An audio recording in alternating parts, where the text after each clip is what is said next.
Good morning or good afternoon or evening, ladies and gentlemen, wherever you are in the world.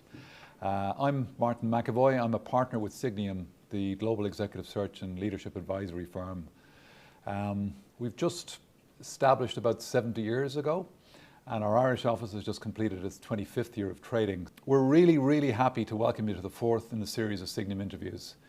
Our running order is as follows. Paul is going to speak with Aengus for about 30 minutes or thereabouts, and toward the end of the interview, we'll open the online chat box, which will appear to get some questions for me to collate from all the various attendees.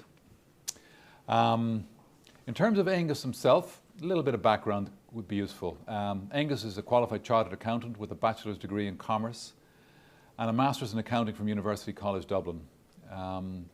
He was appointed Executive Director and Chief Executive Officer of AerCap in 2011. In addition to AerCap being the world's largest owner of commercial aircraft and having recently received shareholder approval for the acquisition of GE Capital Aviation Services, to give you some additional sense of its scale, it currently has in or around 200 customers in 80 countries, and 2021 Q2 year-to-date net income of $480 million. It also has 42 billion of total owned assets, including over 1,040 owned and managed aircraft. So I would really encourage attendees to think of questions for me to pose in the Q&A session with Aengus after Paul has finished his interview. Please think of questions that could be of value, not just to you in your own organizations, but perhaps the wider audience as well. I'll now hand over to you, Paul, and Aengus. Thanks, Martin. Aengus, thanks a million for joining us this morning. We really appreciate it. I was going to start by maybe asking you what led you to a career in aviation finance in the first place, and maybe for our international guests, you might give people a sense of the scale and the importance of Ireland as a global aviation hub. Certainly, Paul. Well, my interest in this industry was first piqued when I was a kid growing up in Ireland in the 1980s. Ireland of the 1980s was a very different country. Sure. To what it is today. And at that time, there were very few global leaders or international companies in this country. But one of them was a company called Guinness Peat Aviation. And the CEO and founder, a gentleman called Tony Ryan, was being interviewed on one of the late night chat shows here in Ireland on one Friday evening. And I was about 15 years old. He was also the founder of Ryanair. When he talked about the aircraft leasing business, what was going on in Ireland at the time, and this guy talking about people flying all over the world, buying airplanes, selling airplanes, it sounded so incredibly glamorous, and here was the world leader in the business. And that was just something that really piqued the interest. And then when I got into KPMG, that interest was undimmed, and their biggest client at the time happened to be GPA, so I put my hand up and said, listen, I would like to go on the audit of that account. It was based in the southwest of Ireland in a very a less glamorous location called Shannon, but a very nice place all the same. We still have a very big presence there. And so I went down to Shannon, and as soon as I got there, they asked if I could stay on secondment with them. So a lot of my training contract in KPMG was actually spent down there. And then when I qualified, they gave me a job. And then the rest is history. From there. Yeah, great. And in the sense of Ireland as a hub, it's obviously it's hugely important to the global aviation finance industry. Correct. So Ireland, there were two founders of the business. There was GPA, which I referenced in Ireland in the 1970s, and another entity in Los Angeles called International Lease Finance Corporation, ILFC, both founded around the same time. The interesting thing, what happens, of course, is when you have a center, something of great excellence, but then for extraneous reasons, things go wrong with that business. In this particular instance, this company got into severe financial trouble post the first Gulf War. And so the company was completely restructured. Lots of people lost their jobs because after the first Gulf War, there was a huge economic downturn. There was a big downturn in business travel. The company was ill prepared for it. So what happened was that a large number of executives had no choice but to set up their own companies. And I suppose this is what you call creative destruction. This is it. This is real. And these individuals were very talented. And necessity is the mother of all invention.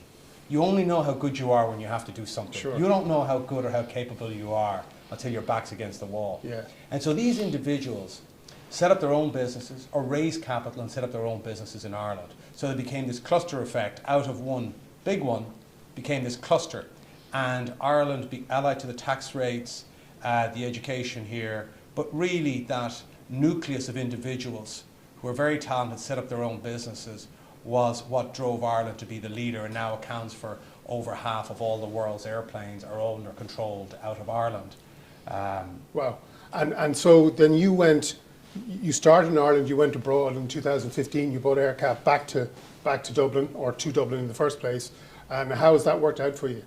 Look, I think going abroad is a vital thing that for us here internally, when we give someone an opportunity to go abroad, we want them to grab it. We never want them to push someone and say, you know, oh, please go, please go. I really think that employees who are offered an opportunity, if someone gives you the opportunity, they want you to take it. They're not doing it because they think that you are just going to do the same job, sure, or you're just going to stay at the same level in the company treading water. They're giving it to you because they want you to grow. They want you to be a future leader of the business. So I was fortunate enough that when the business was acquired by debis AerFinance, which was Daimler Chrysler and 5 German banks in 2000, excuse me, I moved over to the Netherlands. We spent 10 years of our life there, great time. I was also moved to Miami, to the United States, for 4 years. Not a bad spot. Not a bad spot, no. But I really think, like, first of all, like just going to Shannon, people didn't want to go to Shannon in Ireland, but it was an opportunity. I think for anyone who's giving career guidance to people, to staff who you're dealing with, they got to see it like a company wants you to go and travel because they want you to tread water, they want you to advance. Mm-hmm. And you learn so much when you go abroad. It's daunting, of course, the first time when you're sent into an environment you're not familiar with, structures you're not familiar with, moving country, but it's a tremendous opportunity. And as I said, it's the opportunity to grow, and those opportunities were what gave me my chance. Others didn't take them, frankly. Mm. But then to bring the business back here to Ireland, after we acquired ILFC, which is the other founder of the business that was in Los Angeles, at that point it wasn't viable to stay in the United States because of the differential between the tax rates in the US and the tax rates in Ireland. We were in the Netherlands at the time as well, and the Netherlands has started to change some of their tax rules. The Dutch deals with the Dutch taxmen were bilateral, which those bilateral deals were starting to get clamped down on by the EU, whereas in Ireland it was just a multilateral deal. Everybody gets the same treatment, the 12.5% tax rate, and that appeared to be very stable. And allied to that, of course, a key differential for us coming back to Ireland was this is where there was a significant labour pool for our industry, which is relatively niche, and so we had a large labour pool here that we could draw on, and the tax rate here, and very important, of course, anyone can have a low tax rate, but the withholding tax treaty network here was very sophisticated. Without withholding tax treaties, a low tax rate is useless because the other country will just tax you at the point of origin of your sale. Right. And just moving on for a second, obviously COVID has been the dominant factor in everyone's lives in the last 18 months, and I'm just interested as to your opinion, Aengus, of what the legacy impacts of COVID are, but in terms of consumer behaviour, business travel, and the aircraft leasing industry itself. I'd just like to go back to the point about asking questions. We operate in nearly every country in the world. We see consumer demand, we track consumer demand in nearly every country in the world, particularly post-COVID. So if anybody has any questions about what we see, our views on travel, what's happening, we study all this every day. So we've been doing it for the last 18 months on a very granular basis, being the biggest owner of aircraft in the world. So if anybody has any questions on that, please ask. I'd really encourage you to ask whatever's on your mind. But COVID, what do I think?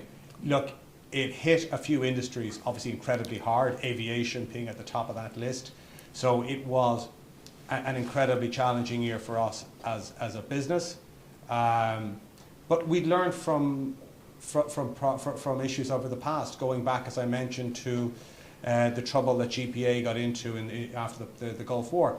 And the key in this business and many other businesses, never run out of cash and never run out of nerve. You know, Yeah. once you believe in yourself and you work hard and you've prepared the business for inevitable volatility, which is so important, the one thing you know about the future is that it's going to be different to today. And things will change. Some days will be good, some days will be bad. But you prepare for the tough days when things are good. And you have to have that discipline to spend money to do that. And we had done that coming into COVID as a business. So that enabled us to weather the storm. And then on the far side of it, actually take advantage of opportunities in the business, such as, you know, now our deal to acquire the second largest entity in the industry, GCAS. Which is phenomenal. I know it's subject to approvals at the moment, but it really is a transformational deal for you and the business and the sector in general. It is, yeah. I mean, obviously, we will, the business now on the far side of this, it'll be over 2,000 airplanes. I mean, that's bigger than I think any two airlines put together in the world. Wow. There'd be about 76 billion of assets on the balance sheet at that point.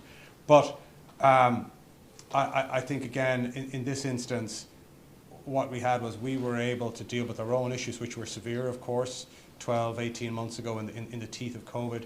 But to the prior question, I'd like to say, Paul, is that in certain parts of the world, particularly in this country, in Ireland, which many of your listeners are not in, we were far behind the recovery that was going on in other parts of the world. The recovery started in China. You know, it's interesting to note that at the beginning of this summer, we were at over 100% of air traffic in China than we were in we were over 100% of the 2019 level already at the beginning of the summer in 2021. So that's in the global economy today. In our industry, 67% of our business is in China, the United States, and the European Union. Those are the three massive markets. And so we saw China come back quickly, then we saw the US, and we saw parts of Europe come back very quickly. So different countries reacted very, very differently and at different speeds, but the consumer was the same. There was no difference between what the average Chinese consumer did, the average American consumer, and the average European consumer that we saw. As soon as they were okay to travel, went into leisure, holidays, wanted to take them, we saw it then come back in kind of 2-3 star hotels. Business travel has started to come back now as well in those jurisdictions, a little bit in Europe as well, but particularly more so in the US and in China. And certainly from our perspective, my view right now is that COVID, if your competitor has had a lock on a customer for the last 5 or 6 years and you haven't been able to get into that customer, now is your time, because your competitor is probably sitting in a broom cupboard on Zoom. You go, and it makes all the difference when you go. I went to the United States to see one of the biggest airlines in the world. We were trying to do a deal with them. And the CEO of the airline said, you know, there's plenty of airplanes available out there at the moment, but you're the only person who came. This is what it'll take to do the deal. And it was interesting, he said the same about their budget. Their advertising budget would be enormous. And he just said the only advertising firm only one firm showed up at his head office. That's who got the deal. So I look, for me, I think people will get back on the business travel, will come back faster than people think. Because we saw it on the leisure side. And human behavior, you do see, humans are the same around the world. We have the same aspirations. We're very similar in our motivations and what we want to do. So look, I think that COVID has been a tremendous disruption to certain industries. And I'm not saying business travel will bounce back tomorrow, but there's no question it's on the way back. Leisure travel, if you were to listen to people 12, 15 months ago about aviation, they say, this will never come back. Yeah. Now you've seen we're already back on a global basis, almost 70%. So it will revert. So your mantra to your employees in AerCap and your colleagues is get out there, be seen, get in front of the customer, and go on offense, really, in terms 100%. Yeah. You have to. Great. I mean, when your competition is asleep at the wheel, yeah, you should get up and drive, you know, sure. Do something. Don't sit there when opportunity's at its greatest. You got to go. You got to be aggressive. You know, from our perspective, say, look, we decided here 3 weeks ago that we would open the office 9 to 5, Monday to Friday, no exceptions, and everybody came back in. You know, there's no question in my mind that humans work better together. I think you dissolve your culture when you're not together. I think that new people arriving into the business aren't trained as well. I don't think they get an identity of the culture of the business, of what it's all about. Because at the end of the day, you know, culture is so important. What are you all about? What do you stand for? How are people motivated? What gets rewarded? How are people expected to behave? That's part of the culture. I just don't think you can do that over Zoom. I don't see it. Yeah, and in terms of the industry, I mean, obviously, what the acquisition you've announced is going to concentrate the industry and the players. Do you see more concentration happening? Do you see opportunities for niche players, or are the big, well-funded organisations like yourselves going to be able to do more deals going forward? I think we will see some more consolidation. Consolidation is always challenging and difficult. M&A is hard. A lot of M&A doesn't work out as people originally envisaged, and it is difficult. But I think we'll see a little bit more. I don't think it'll be hugely wide scale, because a lot of the owners of aircraft leasing businesses are large Chinese financial institutions. So they're not in any great rush to sell. In China, it's viewed as a strategic industry in the 5-year plan.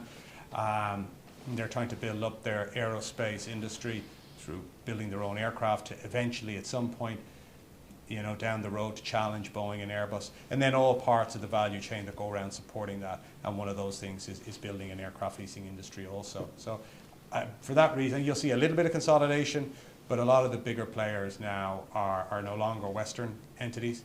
Right. It's China-based, China-funded. Right. You got quite animated there when you talked about culture. Obviously, it's something that means a lot to you. I'd be interested to get a sense of how you, what your leadership style is, how you create and maintain and develop culture, and how that's evolved as you've evolved as a leader over the years. I think it does evolve. I think everybody matures a bit. You know, hopefully. Hopefully. I think, you know, I became CEO when I was 38, and we were a listed company on the New York Stock Exchange, and it was, you know, it was daunting enough at the time, and we were in the financial crisis. So I think you didn't have, at that point, I didn't have the confidence, the wherewithal to distinguish the big stuff from the little stuff. Yeah. And you got to remember, as you go through leading a business, you got a lot of very capable people with you. Well, you should do, hopefully. We certainly do here and have had always. And you don't need to be in their daily jobs. You know, if you do, either they're not able to do their job or you're not doing yours. That's the truth of it. Sure. So I do think, you know, you've got to, everybody knows what's got to get done. I think you've got to have clear targets, how people are measured, they can see it on a reasonably short-term basis, how things are going. And then, you know, they're clear on the longer-term direction of the business. I think that's very important. But most importantly of all, I feel like a hope here is to try to have a meritocracy. I feel that if people are going to work hard, they'll only do that if they feel as if they're get given a fair shake. If someone feels, if I work hard and it's not going to be rewarded, and someone else over here doesn't work as hard as me, but they still get treated better than me, I think that's very demoralizing for a company. I think it makes people look for the exits. For us, I think that'll be the most important thing to me, is that the company is demanding. We didn't go from nowhere to being the #1 in the world without being a demanding business. That's reality. That's the realpolitik of business. You're Sure. not going to get to the top unless you're hard charging. That's a given. Yeah. But in return for that, you have to take care of your staff, because they're the people driving it. You have to make sure they feel part of it. They're part of the success of the business. They understand what's happening. They share in the reward of the business. That's one thing that was drilled into me from the start, is that try and make it a meritocracy. Make sure everybody shares in the success of the business. That's so important. Otherwise, I think, you know, people will say, look, that's just hollow platitudes that you're saying, thanks very much, you did a great job, but you don't back it up with anything tangible for the individual, be it career progression. Of course, monetary compensation at the end of the day is what enables people to pay for their houses and all the rest of it. So that's very important. But I would hope overall the leadership style is one of, let people get on with it, but everybody's very clear what the targets are, how those targets are measured, how they're reported on, and how they're rewarded. And do you have a sense of, you know, the DNA of an AerCap employee versus maybe some of your competitors or other people in the marketplace, or is it very much, you know, dependent on what the role is and where the role is and how that operates? Look, we would hope there are some traits that are uniform throughout all members of staff. But not every member of staff needs the same traits. You know, if depends on where you are in the business. But we would hope, as a general rule, that everybody that comes in here is hungry. They want to do better. They want to come to work to try and make a difference. And when the company needs them, that they'll go the extra mile for the business. I think that's the one thing, and we've been very fortunate. Look, we just demonstrably wouldn't be here. We've had to compete against General Electric, AIG, Bank of China, China Development Bank, ICBC Bank, and we're the number one without any parent. So that just wouldn't be the case if the people who worked for AerCap for the last 20 years weren't willing to go the distance and go the extra mile when it matters. So for me, I think that's the key thing I would ask of our staff. And in return, as I said, the company has to take care of those people and make sure that they feel that the company is looking after them and is giving them a very fair deal. Yeah, and in terms of, you're saying, monetary-wise and career progression and all those things feed into the process. Just switching the conversation for a second, sustainability is obviously a huge issue on everyone's agenda going forward, and I heard you speaking before where you talked about that the commitment to climate change is maybe different compared to what part of the world you're in at the moment, and maybe the newer emerging economies are less along the chain in terms of the other older economies. What's your own view on sustainability and where it's going to, excuse the pun, land in terms of the aircraft, the airline industry going forward? Sure. Of course, for us, it's the E in the ESG is very important, the environmental impact. As the largest owner of aircraft in the world, we take it very seriously. What are we trying to do to reduce our footprint and our customers' footprint as it comes to the impact of aviation on the environment? So no other airline or leasing company has acquired more of the most environmentally friendly aircraft in the world. We've spent $25 billion so far on buying those airplanes. No airline has done that, probably not even half it, and no leasing company. So that's as much as we can do at the moment. As a general theme, it's definitely coming. The environmental push is coming. It's a given, and to try and fight that for any industry, that isn't going to happen. It's been driven by the political agenda, of course, rightly so. We are seeing, certainly in Europe, coalition governments forming. Those coalition governments have significant green representatives in them, which is a good thing. But that's driving the agenda also, and the general populace is behind it. So Europe is certainly leading in that regard, and we will see a continued push in that area. However, it's very important that the push isn't just political sound bites and ill-thought-out strategies. Governments have to work with industry and say, okay, well, we'd like it to be here tomorrow. Well, that's not going to happen. I'll give you an example in aircraft. There is no way you are going to have an alternative propulsion system to the engines that are on an aircraft today until well into the 2030s, at best. Right. At the very best.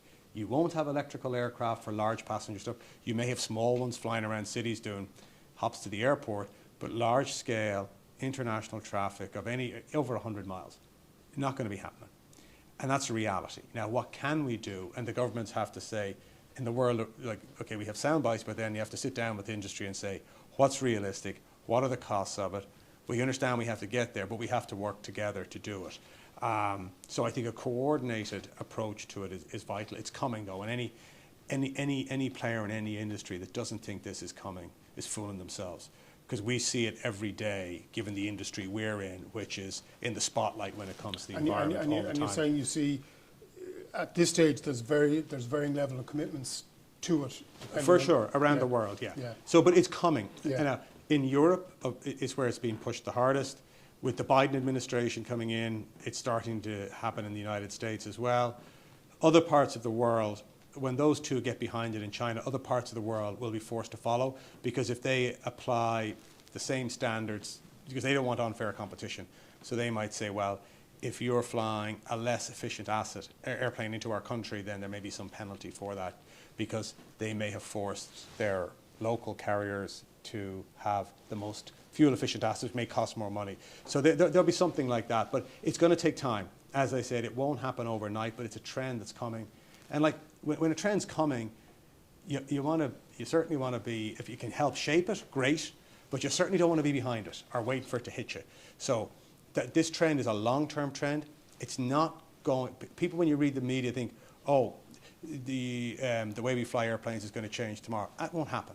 It'll change over the next decade, next 10, 12 years, before you'll see all the aircraft in the world today fly with the most advanced technology we have today. Just to get today's fleet into the most advanced technology, and this is an example for our industry, which I'm sure has parallels in other industries, it takes time.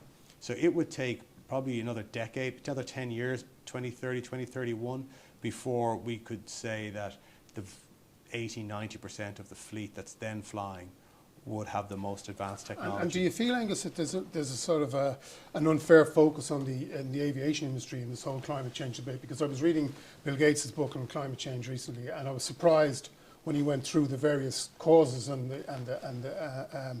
what was driving it, that aircrafts and aviation was actually so low. I think it was around 12% or something like that. We are low, yeah. but you get a sort of a... But farmers have lots of votes. Yeah. Farmers have lots of votes. Yeah. And so, whether we like it or not, it's a reality. We're seen as big business. We're seen as something that's very public. You look up in the sky, you'll see it every day. Sure. So I think whether we think it's fair or unfair, that's just unfortunate.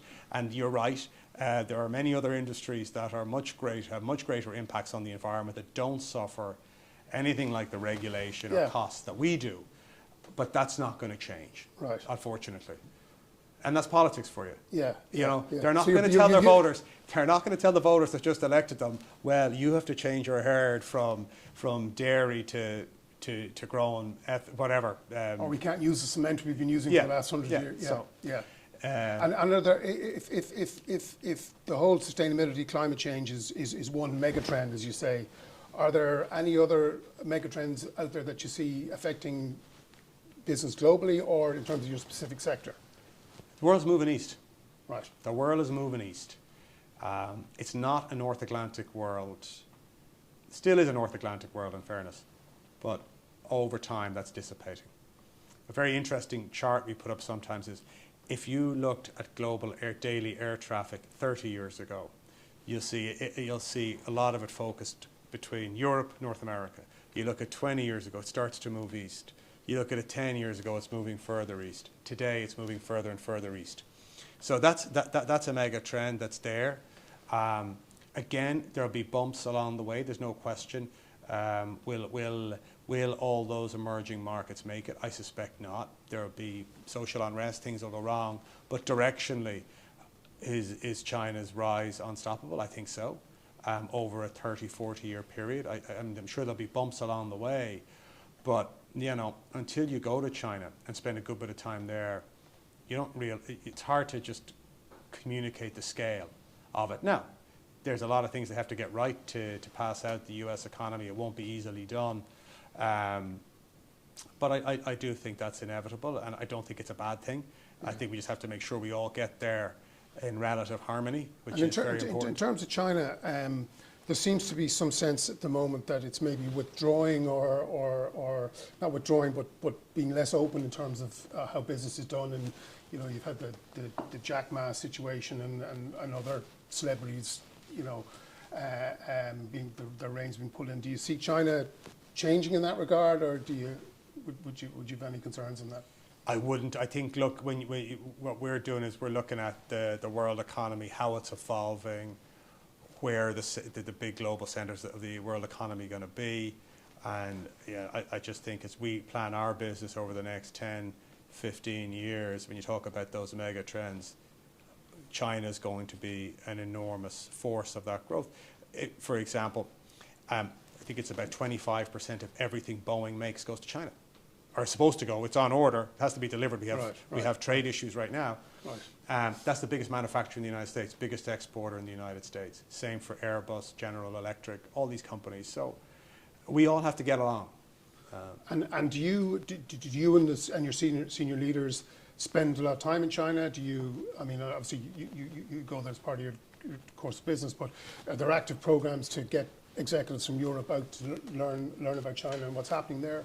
Or how do you manage that? Is it local people in local offices? Well, it's a mix. You know, personally, I go to China as often as I can. Don't get me wrong. Europe and the US are massive. Today, they're all around the same, give or take, in terms of importance to us. But China is one where I will spend a lot of time myself personally.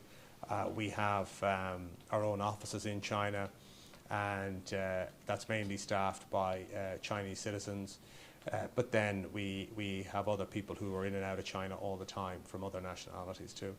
Very good. Just reverting back to some of the metrics Martin introduced you by there in terms of the business. I mean, it's an astonishing success story, and I'm just interested as to what, you know, looking back now. I mean, and obviously you've a long way to go and a lot more to do. But what are you most proud of that you've done so far? Well, I would say since I joined the company in 1998, there's been lots of changes in the business, the management of the business, the management teams, but everybody has stuck to that core belief, because candidly, you know, back in 1996, General Electric, the business we're buying, GCAS, had an option to buy us for $1. That was the only, just as a segue for your audience.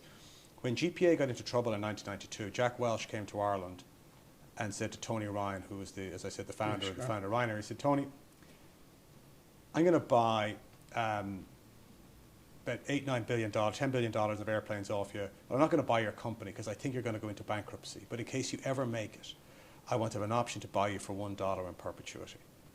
That was the only deal on the table. So when we sold all those assets, that set up GCAS, which is the business we're buying today. But you've gone full circle. Gone full circle. Yeah. But at any rate, so when I joined, that option was hanging over us. But the key was that to ask what I'm most proud of over that long period of time, that same culture, as I said at the start of the interview, you don't know what you can do until your back's against the wall. And you don't know what the people around you can do until your back's against the wall. And because we've never had a parent, we've had our backs against the wall a few times. But that over that long period of time, and I wasn't the CEO for much of it, I'm just carrying that on, is that the hard work, the hunger, the belief that if we work hard together, we can beat anyone. And that's a core belief I would hope of most people. It obviously sounds like the lessons you learned from Tony Ryan as a young guy coming out of KPMG all those years ago are still they're very bred into you very strongly. Well, yeah, candidly, the mistakes that were made. Yeah. Just not to repeat them. Yeah. I mean, you know, look, you make mistakes, try not to make them twice. Sure. So I think that's been the key. And if there were one or two things you might look back now and do differently, what might they be? I mean, you have specific things. I suppose coming into COVID, I preferred if I didn't have this customer or that customer, but that's part and parcel of business. I don't think as we look to where we were when I started and where we are today, there's a whole lot that we would have done differently. There are individual items or things, the transactions went against you, but that's the daily cut and thrust of business. I don't think as a general trend of how the business has evolved that we changed that much. Just, you know, I think it's crucial that as we look forward now, as we go past this transaction with General Electric, that we maintain that DNA, that culture, that identity of, you know, if we work harder than anyone, and we believe in ourselves, we can beat anyone. That's the most important thing. Sure. You've been very generous with your time, so there's just two quick questions I have to finish off. One is, how do you switch off? I mean, this business is 24/7. I mean, imagine COVID was crazy. Like, what do you do when you try to get away from AerCap and relax and unwind? You know, I suppose, look, over the last year and a half, you just haven't. That's the truth of the matter. I mean, we've been in aviation in the worst crisis ever. But generally speaking, you know, you spend time with the kids. I love playing golf with my kids, actually. Right. That's one where I enjoy that the most. Or spending time with them, and when you can, you know, over the last year and a half that just isn't the case. But certainly as you go forward and prior to COVID, yeah, I mean it's spending time with the family and just putting away the phone. You know, it's not always easy to do, but I think you have to try and put it away. Sure. And finally, if you were advising a young Aengus Kelly, a 22-year-old coming out of UCD in 2022, what key piece of advice would you give that person, guy or girl, as they're planning their career going forward? Work hard. You've got to work hard. No way around it. There's no shortcuts. You just got to work harder than anyone else around you, and then have the self-belief that if you've worked hard and you know your subject matter, when the opportunity comes, don't hesitate. Yeah. They won't ask you to do the job if they don't think you can do it. No one expects that you can do a job that you're just starting on day one. They expect you have the capability, the know-how to do it over a period of time. And if you've worked hard and you believe in yourself, just take your chances. Great. Aengus, thank you so much. Very well. Really appreciate it. I'll hand it back to Martin. Okay, thank you. Thanks. This is great. Yeah, just a couple of industry-specific questions that have come up here, and the first one is from a gentleman called Peter Steen from Collins Aerospace, based in Germany actually, and he's just said, will AerCap play a more significant role in aircraft specification in the future, do you think? It's a good question, and we hope so. The interior of an aircraft is some of the most expensive furniture you will ever sit on. The crew rest when you walk by the next time you go on a flight, probably about $5 million for those beds. So the internal specification of an airplane, to refit a 777 is probably $24 million, just the interior. Just the interior. When you think of you're renovating your house. And so what we want to do as someone who moves airplanes around all over the world, we would ideally like the airlines to have the same business class, the same first class. The airlines are convinced that the consumer will pay them more if they have flashing lights or purple seats or whatever it is. It's very unclear if the consumer ever does pay another nickel. It's all about the destination rather than the journey. So I think we certainly will push hard to see as much standardization of an airplane as possible, because so much gets wasted. So much money is spent with no return as well.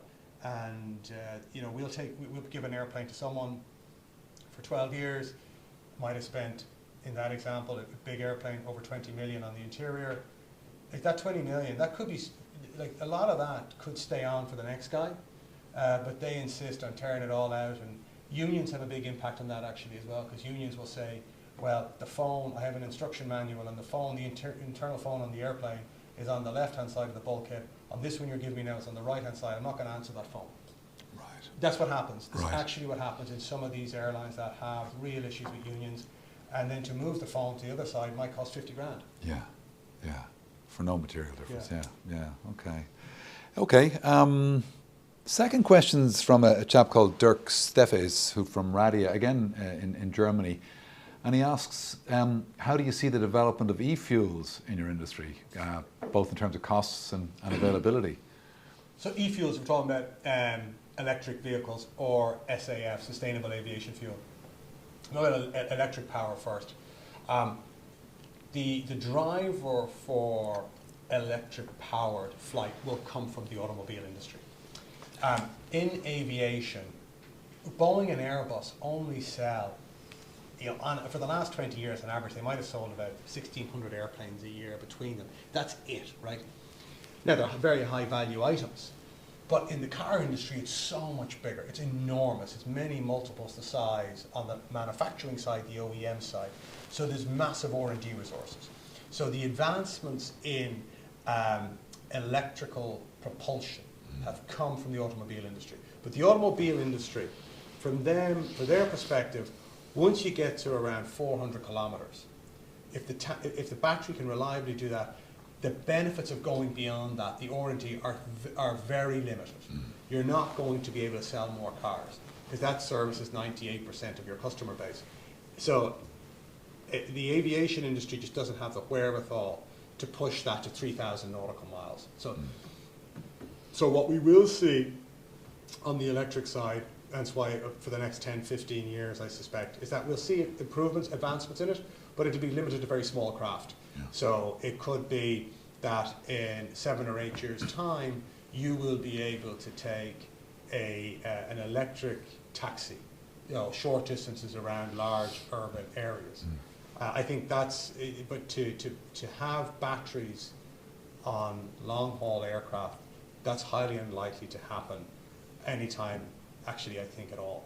The next generation of engines that are being looked at it's got hybrid, it's got some electricity for when the airplane is on the ground or taxiing, but for the most part, still combustion engines. Okay, that's really useful.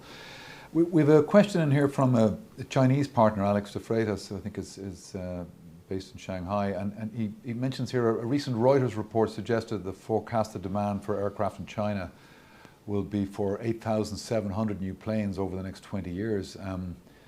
At the same time, the US government officials are complaining that the Chinese government is blocking purchases from Boeing. What are the likely implications for aircraft leasing in general and maybe for AerCap in particular? There's always opportunities in everything, but I would say that the Boeing forecast is accurate. You're going to see that. What was the time frame they said over the next? It's the next 20 years, 8,700. That'd be about right. I'm pretty sure that will happen. I think it's a Reuters. But it came out of a Boeing forecast. I think actually that's fairly accurate. I would imagine. I wouldn't disagree with that. Now we have had a suspension of Boeing product going from most Boeing product going into China over the recent past, but I would fully expect that will get resolved. Both parties, both countries need each other. This is obviously one very public component of trade between two economies, and certainly the Chinese industry does not want to be reliant on Airbus. You can't have that. There's a monopoly situation. They won't permit that. It's too big. Now they're building their own aviation industry too, and in time they will have their own homegrown competitor to Airbus and Boeing, but that's a ways off before you have a full suite of aircraft that will be able to compete with Boeing and Airbus. But the Chinese will definitely get there, but in the near term I expect that we will see some resolution of that. Okay. We've got a lot of questions, so I'm just going to try and curate them very quickly. We'll just go with one more, I think. This is from a lady called Claire Mahan, who heads up the Association of Executive Search Consultants in Europe. I think she's based in Brussels. And she says, with culture being key to AerCap's success, how are you addressing diversity, equity and inclusion? No surprise she's asking that question, I guess. Yeah. Sure. I mean, look, these things are all very important. For me, I mean, if we look at our own business, clearly plenty of diversity on our board. And if we look at the overall employee stats here, it's 50% male, 50% female, etc. But I would hope, I just think that when it comes to these issues, that what you're always trying to do is make the place better. And so I'm all for whatever initiative that's there, but it's got to try and make the place a better place rather than detract from what it is. I think it's very important. Yeah. Okay. Well, look, thank you so much. There is a lot of other detailed questions which are fine, but I think the time is against us. Signium in general would really like to express our huge gratitude to all the team at AerCap, particularly Gillian and Iona, and to you, Aengus, for the hospitality and the tremendous contribution. Thank you so much. You're very welcome. Thank you all very much. Thank you. Hope you enjoyed it.